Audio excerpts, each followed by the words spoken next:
Bonsoir à tous, on se retrouve après ce Juve-Barça pour débriefer de la rencontre avec cette nouvelle édition des tops et flops. Un match remporté 2-0 par les Blaugrana à Turin avec une frappe contrée de Dembélé qui a fini sa course dans les buts et un penalty de Messi en fin de match. On commence tout de suite ce débrief avec les leçons du match.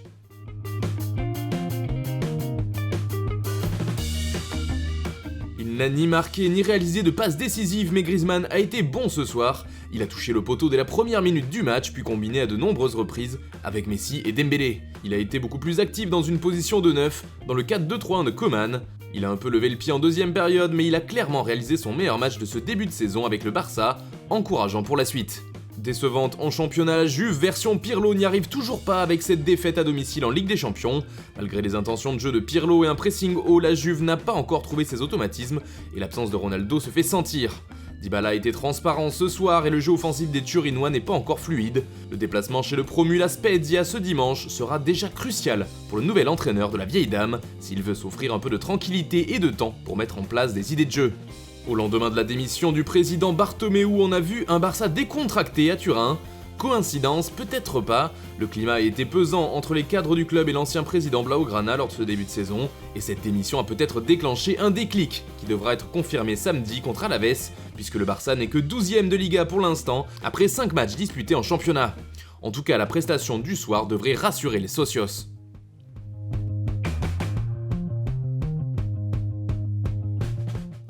On commence ses tops avec Ousmane Dembélé, le français était en jambes ce soir et il a fait parler sa vitesse et son explosivité.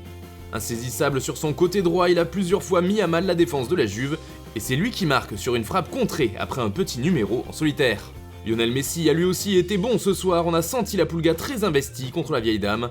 Le capitaine Blaugrana a plusieurs fois fait la différence balle au pied, mais aussi par sa vision et sa qualité de passe, comme lorsqu'il a trouvé Dembélé pour l'ouverture du score. Il finit son match en beauté en inscrivant le penalty du 2-0. Autre joueur qui a joué juste, c'est Miralem Pjanic. Il a montré contre la Juve, son ancienne équipe, qu'il n'avait rien perdu de sa vision et de sa capacité à faire jouer les autres.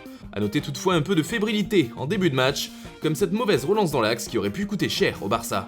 Alvaro Morata n'a pas été en réussite ce soir, par 3 fois il a trouvé le chemin défilé, mais ses 3 buts ont été refusés pour cause de hors-jeu.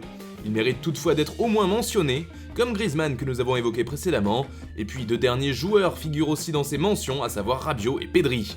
Et maintenant, on passe au flop.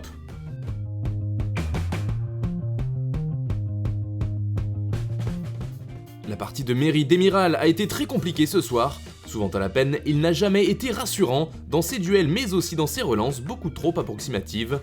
Le défenseur turc a une rencontre difficile du début à la fin puisqu'il se fait expulser en fin de match avec 2 cartons jaunes en moins de 15 minutes. Un match à oublier pour Demiral. La rencontre a aussi bien été difficile pour Federico Chiesa. Sur son côté gauche, il a eu les plus grandes difficultés à faire la différence, surtout en première période, entre des choix de passes discutables et des pertes de balles.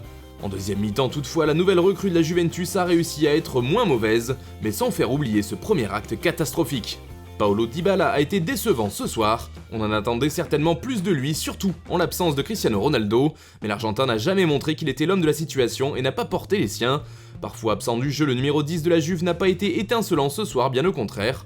On peut également mentionner Danilo qui a parfois été en difficulté face à Dembélé, mais qui s'est un peu rattrapé en deuxième mi-temps.